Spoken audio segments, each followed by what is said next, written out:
What is going on, guys? Welcome back to the Bag Sports YouTube channel. Before we get started, I just want to say thanks for the views on the last video and for the comments. Your guys' feedback is very much appreciated. If you haven't seen the last video yet, you can click on my page to go check it out. Now, if you guys do enjoy this video, go ahead and let me know by leaving a like. And if you guys want to see more future content just like this, go ahead and hit that subscribe button right there below the video. Now, as I'm sure you guys have noticed from the title, this video is going to be all about the New Orleans Pelicans and how they plan to integrate Zion back into their system as he returns from his meniscus injury. Zion is set to make his season debut January 22nd, next Thursday. The Pelicans are set to square off at home against the San Antonio Spurs that night. Following a pretty rough start to the season, the Pelicans are looking much better over the last 3 or 4 weeks, and Zion looks to carry that momentum and hopefully propel this team into a playoff spot. The only concern is if Zion can stay healthy for the rest of the season, and I think I speak for every NBA fan when I say we'd love to see less of Zion like this, and hopefully we're going to see a lot more stuff like. Now, even though he's definitely going to be a big help to the Pelicans overall, I believe there are a few players who will benefit specifically from Zion's return. And the first player on that list is none other than Lonzo Ball. Despite some early season up and downs, Lonzo seems to have found his groove as of late. Following a pretty poor and inefficient start to the season, Lonzo Ball was benched in favor of a Jrue Holiday and JJ Redick combo in the beginning of December. However, since returning to the starting lineup, Lonzo has looked like a completely different player. He's been much more aggressive going to the basket, and even notched the first time in his career of 3 straight games of 20 plus points. I believe Zion's return to the lineup is only going to help facilitate Lonzo's growth even more going into the future. Even without Zion with him on the court, Lonzo has looked like a much improved shooter this season on the New Orleans Pelicans, averaging nearly 40% from the field and 35.5% from three. Zion's addition to the squad should only improve the spacing that Lonzo sees from opposing defenses, as Zion will drag bodies towards the middle of the court near the basket. Now, the other young player who I believe is going to be greatly helped by Zion's return is the rising star the Pelicans have in Brandon Ingram. This season, as a member of the Pelicans, after getting out of the spotlight of LA and moving to the smaller market, Brandon Ingram has seen career highs across the board, averaging over 25 points, nearly 7 rebounds, and over 4 assists, while slashing a very efficient 48% from the field and over 40% from beyond the arc. With Zion's addition to the team, Brandon Ingram's offensive load should be very much reduced to what's been up until this point in the season. And while to some this might be seen as a negative, I believe this will actually be a positive to Ingram's game overall. Ingram has more than earned his touches as the primary ball handler within the offense for the Pelicans. However, he will now have more freedom to move off the ball by adding another ball handler in Zion. Very similar to the effect on Lonzo, Ingram should now have more room to operate as Zion crowds people into the paint. And hopefully, driving lanes will open up just like this one, leaving defenses wide open and exposed for Ingram to attack the basket as he freely chooses. Now, Zion's impact on the Pelicans as a team, I believe, is going to be very large from the get-go. Despite a terrible start, the Pelicans are still only 4 games out of the 8th spot in the Western Conference playoffs.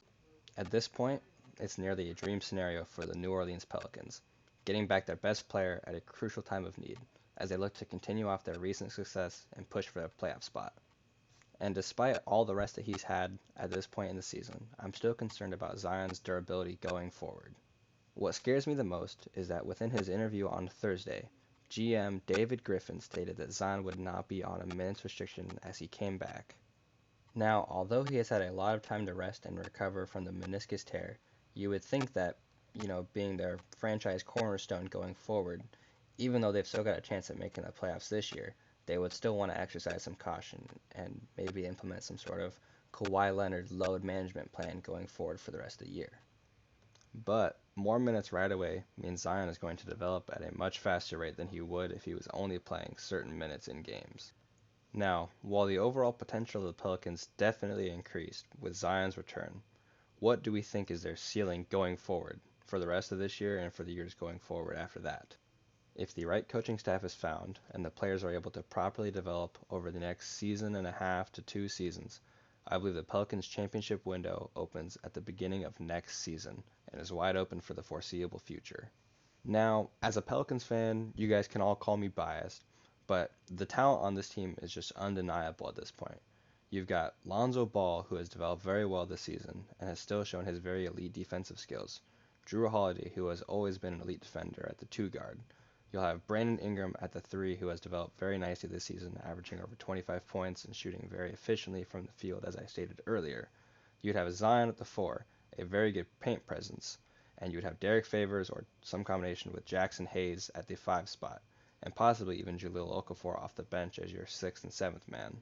And this isn't even mentioning players like J.J. Redick, who is an all-world shooter, one of the best shooters to ever play the game. Young player Nickeil Alexander-Walker, who they selected with the 17th pick this year, and many other players who are also key pieces on their bench. Players such as Frank Jackson and E'Twaun Moore, who on their own are obviously not superstar caliber players, but are able to provide good minutes off the bench and can even spot start when needed to fill in for injured players. And while at this point many of the pieces are still complementary, all it takes is maybe 1 or 2 star or superstar type players to be able to elevate the talent around them and turn the Pelicans into true contenders. With Zion Williamson back in the fold starting next Thursday, long gone are the do it big old days of New Orleans basketball with Anthony Davis and Boogie. Zion, Lonzo, and Brandon Ingram look to usher in a new era into New Orleans basketball. One of the biggest differences that Zion is going to have on this team is that while they have always been very good in transition, they now are looked to be much improved in the half-court set, where they have been ranked in the bottom half of the league for the past few years. One of the biggest ways that Zion is going to help with this team is the ability to include the pick-and-roll game next to Lonzo and Brandon Ingram. Zion excels at setting hard screens and running to the rim, and will be a great fit next to Lonzo, who is already an elite playmaker who is very adept at finding the open man whenever necessary.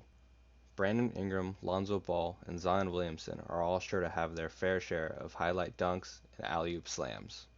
One question that I have seen posed on a couple NBA talk shows this past week, once the news broke that Zion was going to return on the 22nd, was whether or not the Rookie of the Year award is still within reach for Zion or not. While I believe at this point it would be very unlikely, considering that there are only 38 games left to play by the time that Zion hits the court, I believe it is still within reach. Now, the second overall pick in this year's draft, beyond Zion Williamson, was one Ja Morant to the Memphis Grizzlies. At this point, Ja Morant looks to be the clear favorite for the Rookie of the Year award for this season. But there was a reason that Zion Williamson was the very large consensus #1 overall pick heading into the draft last April.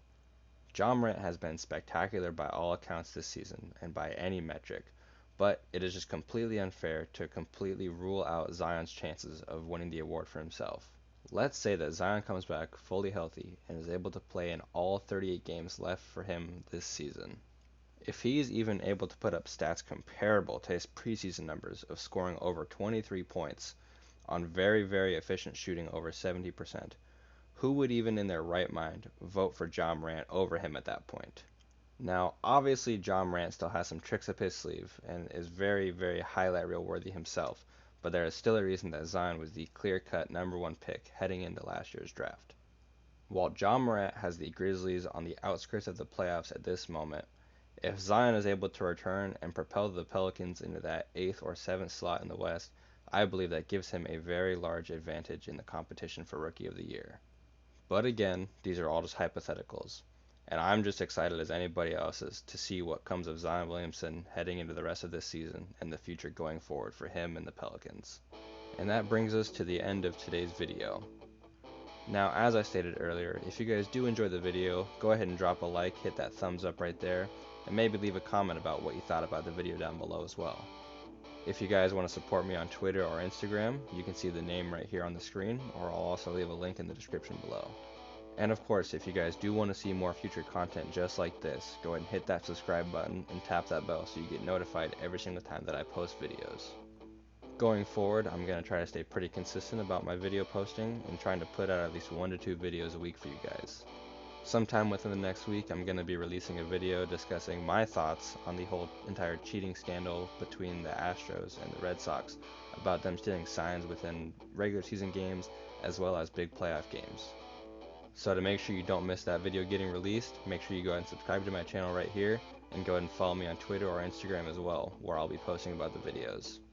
And with that being said, until next time, Bag Sports out.